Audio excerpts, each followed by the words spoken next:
Hi சகோ, எல்லோரும் எப்படி இருக்கீங்க? இன்றைக்கி எங்கள் ஊரில் வாரச்சந்தையில் நாங்கள் என்னெல்லாம் காய்கறி வாங்கியிருக்கோன்னு பார்க்கலாம் வாங்க. 10 ரூபாய்க்கு மல்லியில் வாங்கியிருக்கோம்.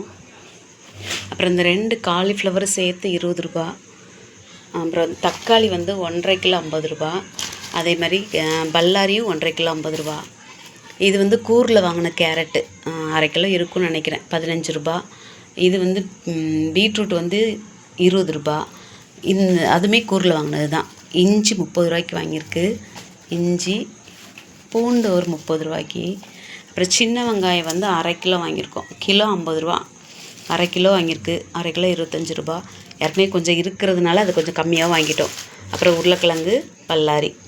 அப்புறம் கூடவே மெயினாக கருவாடு வாங்கியிருக்கோம். இந்த கருவாடு 1/4 கிலோ 50 ரூபா. உங்கள் ஊர்லலாம் காய்கறி ரேட்டு என்ன விலை விற்கிதுன்னு கமெண்ட் பண்ணுங்கள். சரியா? வீடியோ பிடிச்சிருந்தால் லைக் பண்ணுங்கள், ஷேர் பண்ணுங்கள், சப்ஸ்கிரைப் பண்ணிக்கோங்க. தேங்க்யூ.